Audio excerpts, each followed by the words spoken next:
I'm as ready as I can be laying in bed. All right, you ready? Yeah, you've started recording anyway, so Yeah. let's Okay, I'm go. just I'm gonna do the intro and then we're gonna carry on.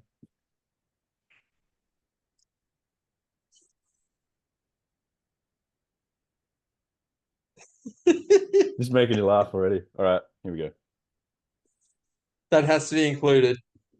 go. Hello, everyone, and welcome back to another episode of the RP podcast, where we try to bridge the gap between rehab and performance. I'm your host, Connor, and today I'm joined by Steve, who's in a very comfortable position. How are you, mate? I'm very well, thank you, mate. I'm all nice and tucked up after teaching a day of courses down here in New. Ready to talk all things bone loading from my bed, Perfect. unloading my bones. Unloading the bones. Yeah. So we're going to be doing a series on bone loading coming up. So yeah, there'll be a few podcasts come out hopefully in relatively quick succession. But today, the plan is just to give you a quick overview of what is what is bone loading, like what actually happens to bones when we load them, what happens to bones when we unload them.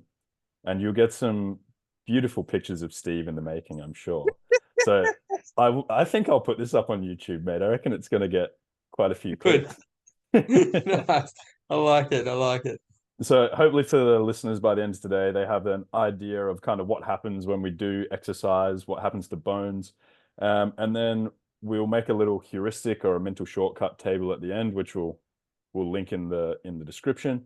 And you can just click on that. And anytime you have someone who has a need for increased bone density or something like that, or you're just interested, you can click on this and you'll have a bit of a shortcut there. So Cool.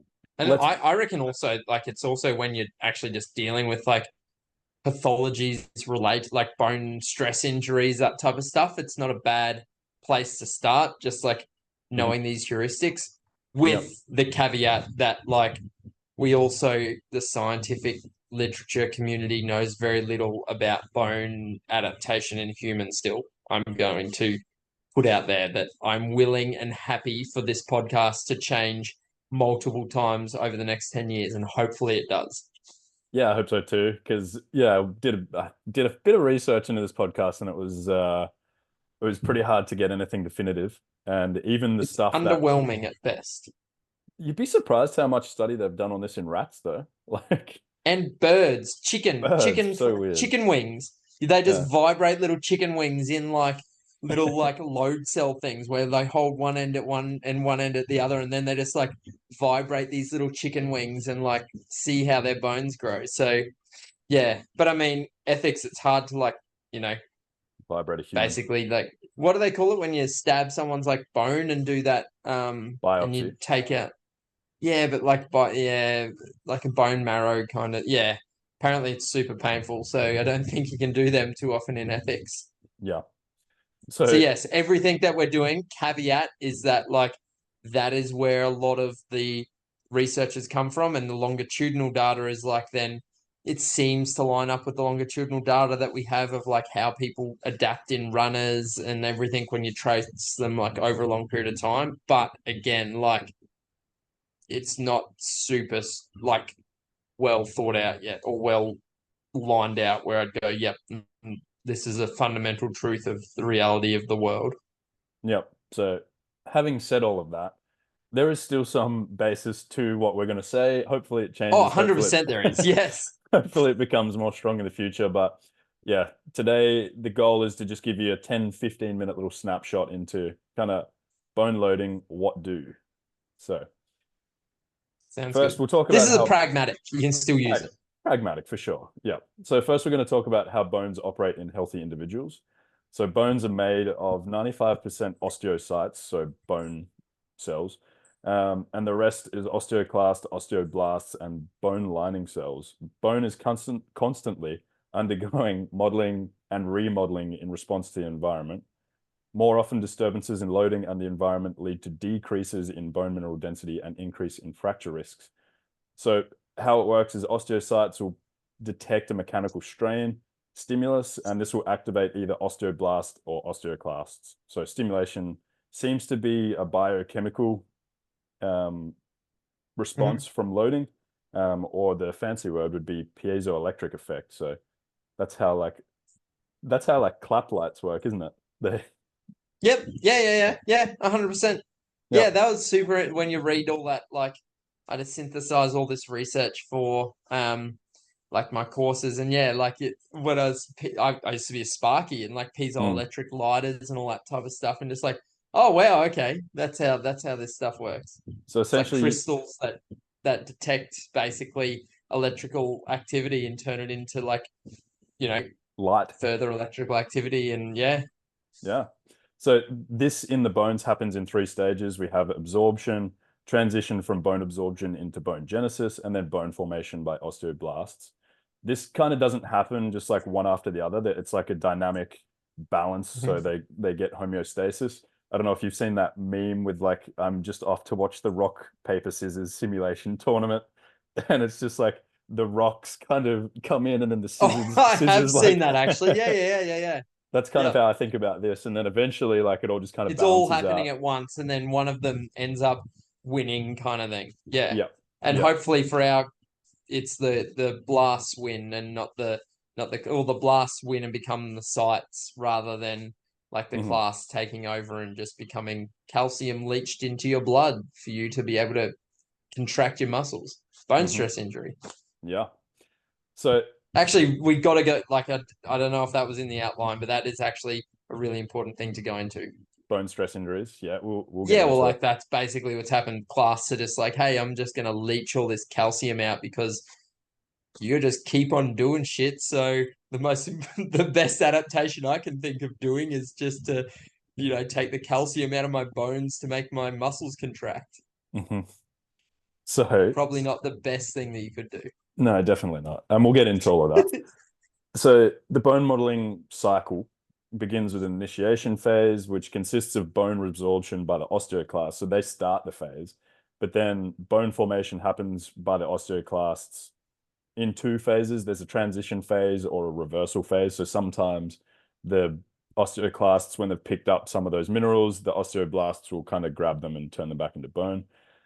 Abnormal increases in osteoclast formation and activity lead to bone diseases, like you mentioned, bone stress injuries, osteoporosis, where resorption exceeds formation, causing decreased bone density. On the other hand, in osteopetrosis, which is a really rare bone disease, it's a genetic mutation that affects the formation and resorption. And it means that your osteoclasts essentially don't work. So you end up with like really, really strong or like really dense bones, but that actually increases your fracture risk as well. So And how most about old people, Paget's disease of bone as well? Do you remember that yeah, that one? yeah, it's kind of a sad one, this one. As I was reading into it, I decided not to put much on it because most people die in their first decade of life if you've got Yeah. osteopetrosis. So yeah, we're not going to talk about that. So No. bone mineral density, this just measures the calcium and the other minerals in your bone, just the amount that there is. So bones containing more minerals are more dense, so they tend to be stronger, and they're more likely to accept loads, both athletic and just for everyday stuff. So what does exercise actually have to do with this? This is what we're going to be talking about for the rest of the series. Through a myriad of pathways, exercise and loading are good for helping maintain the balance and resorption of bone growth. For example, mechanical loading stimulates osteocyte to produce factors that exert anabolic actions on bone. On the other hand, mechanical underloading downregulates anabolic factors and stimulates osteocytes more to produce a whole bunch of enzymes and a whole bunch of proteins, which are actually inhibitors of osteoblast activity. So that's why you see people who've been to space or people who are on bed rest and they actually end up with decreased bone mineral density. It can happen pretty quickly as well. Yeah, well, it's one of the like quickest, most like active kind of tissues, especially quicker in like our adolescent times as well. Like Mhm. very, very quick, especially as we're because it's very hormonally kind of driven as well. Mhm. So what can we do to for the adaptations for positive adaptations of bone? The answer to increasing bone mineral density is not to eat bone-like tissues. So if your nutrition, you shouldn't just be eating Collagen bones. broth. Yeah, exactly. That's just not proven to work, or just eating Wow, buttloads what of you eat. calcium. today we aren't going to be looking at the medicinal side of it. We're just going to be talking about like the exercise and the loading sides of things. So let's get into what actually happens and what actually needs to happen for the bone density to increase or decrease. So the first thing we need is gravity. Like we mentioned with the astronauts just before, we actually need gravity to stimulate the osteocytes to give a stimulus for anabolic pathways to happen. So axial loading is the other thing that seems to be important. So bone experiences internal strain when mechanically loaded. So from an engineering standpoint, strain refers to the change in length of a bone when the load is applied. So your bones actually do bend. Mm-hmm. Because it is such a small amount for bone is expressed in terms of microstrain, which actually doesn't have a unit, which is a strange thing. Like, how can you measure something without Mm-hmm. units? But they do. This results in exposure of different tissue level regions within bone cross section to different levels of microstrain. So different parts of your bone will experience different parts of strain depending on kind of the activity you're doing. Only Mm-hmm. those regions within the individual bone, the individual loaded bone that experience sufficient microstrain adapt. So if the stimulus isn't big enough for other parts in the bone, you just end up with certain bits of your bone having more density than other parts. It's the Um, specificity principle, right? Like, yeah. it's the specific adaptation to impose demand and the repeated bad effect is happening at the bone level. Mm-hmm. And the other thing with that is it is site specific, like you're saying. So if I'm doing a bunch of bicep curls, I'm not going to increase my femoral neck bone density. And likewise, doing a bunch of jumping and things like that isn't going to improve my humeral head density and things like that. So Mm-hmm. it seems to be site We do specific. that. What are the caveat? I'd put two caveats on things. One would be like because of that hormonal milieu part of it, that like doing general exercise will then, if you kind of do just anything general, it'll put you in a hormonal milieu that is more likely to assist with bone growth in other areas as long as you do some load, you know what I mean? Whereas like, so if you're on medications that kind of block those sort of factors and whatnot happening, you do have a lot harder time to kind of grow bones. So just general kind of activity does help to kind of put you in a nice place to be able to grow bone, but you still do have to, or to be able to accrete bone, but you do still have to like use the particular area as well. Mm-hmm.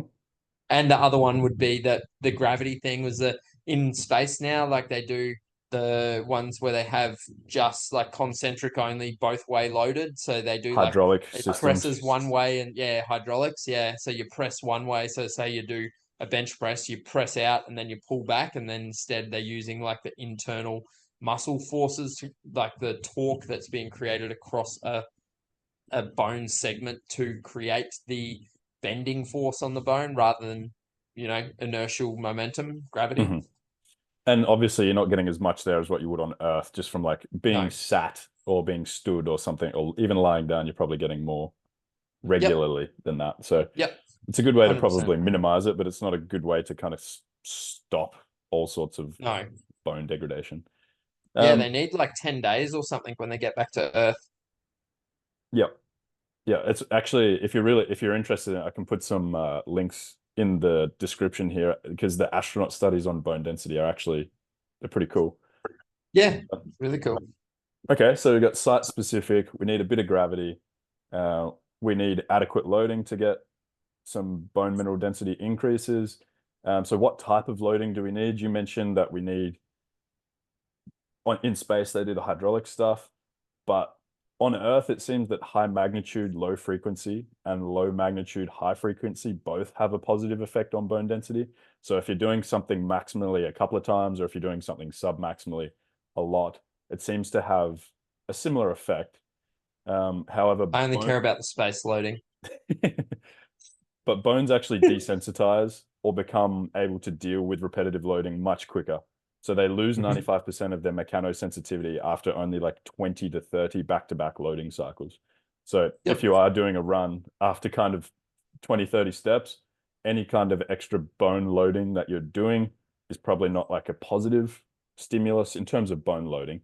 For other reasons, of course it is. But Yeah, and like when you look at it, as we said before, those longitudinal outcome ones, like when you look at the people who run like 100 Ks a week versus 30 Ks a week or whatever, like, it's not, you would think, okay, each time I'm hitting the ground and it's over the ground reaction force that I'm required to actually kick off this mechanotransduction, but they don't actually have greater bone mineral densities just because of that fact that, yeah, bone has gone, no, I've checked out, I've heard this stimulus too much already and I need to kind of go. And again, those numbers, I want to like just put to everyone that like science does things in discrete variables, and like when you turn a continuous variable into a discrete variable and go like, but it's not, it doesn't exist, like the bone hasn't heard anything until the 20th contact and then Hmm. it stops at like, you know what I mean? And then anything after it stops, it's kind of just like that's the point of the highest, like, Yeah. and then it's diminishing returns after that, and there's gray areas all along there as well. And that's where I think like we will find, as we can study this better, those numbers will get even better. But again, it's always going to be turned into a discrete variable, and Hmm. they make nice heuristics to jump from. But it's also, don't be kind of married to that number if your experience tells you otherwise. You know Hmm. what I mean? Yeah, for sure. Like 20 repetitions of some sort of exercise, if that's what you're just giving to everyone because of what this study says, on some people you're going to undershoot and on some people you're Yeah. going to overshoot. So Yeah. yeah, go based off 100%. other things. And Yep. like if that were true, like marathon runners would just be walking around with absolute tree trunks of bones. Like Yeah. they'd Yeah. have the Yeah. Yeah. thickest bones ever. So yeah, I yeah, it seems to be kind of like true that after a certain point, it's all just diminishing returns. So, but Hmm. that's based on animal studies, but it also seems to be like evident in humans. Like that's the example for that. Hmm. Hmm. Okay, so how long does it take for bone to kind of recover this mechanosensitivity? So 90% of it is restored within 4 to 8 hours of rest between repeat loading bouts. So bone Hmm. cells lose sensitivity over a block of training as well and across a sports season, not just in one individual bout of exercise. The adaptive response of bone cells to loading is proportional to the difference between the applied and the routine loads. So if you're compensated to do a certain amount of activity, and then you exceed that, you're probably going to get some sort of bone adaptation. But if you're used to doing a certain amount and then you don't either meet or exceed that, you could actually decrease your bone density because you're not meeting the I reckon stimulus needed to for bone mineral density. those cricket bowling studies and cricket bowling guidelines have actually been like built really nicely around here, where you go, okay, someone getting back from a lumbar stressy or to avoid lumbar stressies, hey, at a certain age, like you build up a certain bowling tolerance of, you can only bowl, I think it's like six Six overs in a overs. row. Yep.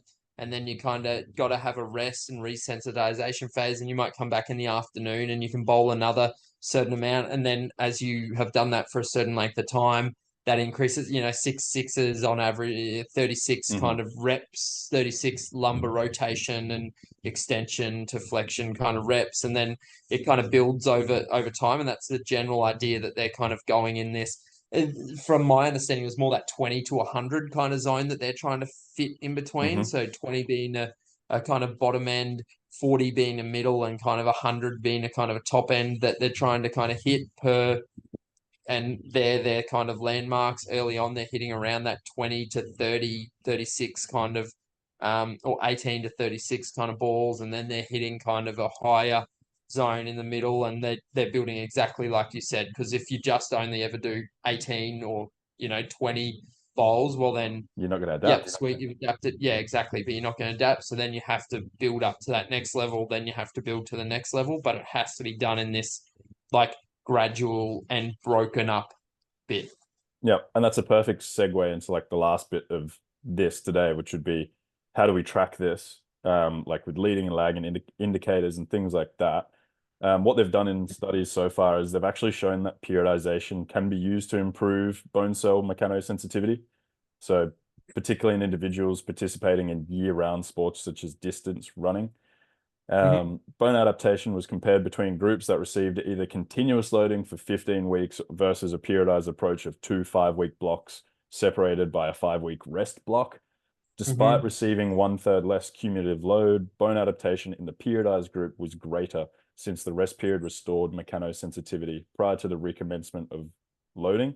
Clinically, rest would involve other conditioning activities like cycling, swimming, water running, that load alternate skeletal sites rather than absolute rest. So it does seem that if you are kind of having little rest periods or still working on other like components of your physical ability, you can actually increase your bone sensitivity again. So They did this with cricket as well again, where they had about like 4 to 6 week breaks in there, and same type of findings. The only things that I from the S&C coach side of it, yep, you're kind of doing your cross training, that type of stuff. Pragmatically, the studies lack a little bit of ecological validity because, like, it's probably best to say, yes, we're going to take this time off that bowling or whatever that exact loading is, but you're still probably going to need to keep other tissues that are still pulling on the same joints and all that condition. So you're just playing with it slightly differently. Yes, you're not giving them that exact kind of, say, bowling, you're not going to give them, or you're going to try not to give them that lumbar rotation extension kind of loading pattern, but you're still probably going to be axial loading the with squats and that type of stuff. You're not going to give them a 6-week break every 12 weeks kind of thing. It's impossible to completely avoid loading the lumbar spine, for No, instance. Like you'd have to give them exactly. bed rest, which is not happening. Detriment. So Yeah, exactly. So it's like the studies are great to prove a point on something, but they also lack ecological validity because you're just like, well, that's awesome, but I'm not actually going to do that because they still need to keep strong muscles, etc. You know what I mean? yep. Cool. Whereas in So, the studies they did, they swam and then that type of stuff in between. yep. So I think that kind of covers everything we kind of need to know to make a little heuristic for training or for reconditioning or whatever it might be. So yeah, what does this all mean for a heuristic? We recommend, based on what we know and based on current evidence, that anywhere from 20 to 100 loading cycles in one session seems to be the way to go. There's no maximum number of sets per week, but you need to have 4 to 6 hours between loading bouts to resensitize the bone to the loading stimulus. Higher forces of about 80% of 1 RM seem to improve bone density, whereas high frequency loading may only work to maintain bone mineral density. Potentially changing focus every now and again away from trying to increase bone mineral density can get resensitization to occur. So I've made a little table here and I'll attach it in the show notes. If you've listened to this podcast and you forget anything, just click on the link and it will take you to a Google Doc with all of the information we've just gone through. And you can see And then like the little table there too. I think like kind of super quickly, you're thinking like the pragmatic bit. It kind of looks like sometimes it might look like if bone is the most important adaptation for something, you might be doing 2-a-day sessions. You know what I mean? Like these type of things. They might be doing 2 kind of micro, or you might be microdosing a couple of times, like 3 times a day, something like that. That's where with like a kettlebell athletes, and that's what that ends up doing. They do a morning session, evening session. Then that's kind of because they have a bony pathology. Sweet, we still need to get their volume in, but we need to like respect the bone adaptation. Let's do it like that. 2 smaller sessions a day. Sweet, we haven't had to change the world. We've just broken up your volume and your bones like it more. Perfect. Got anything else to Yeah. add to that heuristic there? Or are we pretty happy with that? Mate, very happy with it. As I said, like it will hopefully change as our evidence gets better, but it still works really well as a nice heuristic to kind of jump off from. Cool. So hopefully listeners out there, you find that useful. We will continue the bone loading series in the weeks coming. So keep an eye out for that. We'll give you some real pragmatic examples of how to use the heuristic in a bunch of different scenarios, as well as talking about osteoporosis, bone stress injuries, and we're going to be talking about REDS as well, or RED-S. So yeah, keep an eye out for that. Thanks for listening. Hopefully a nice little RPE 3, 4, 5 for you, not an RP 10 sesh to grind back in. And we'll see you next time. Thanks, Steve. I currently have a broken bone.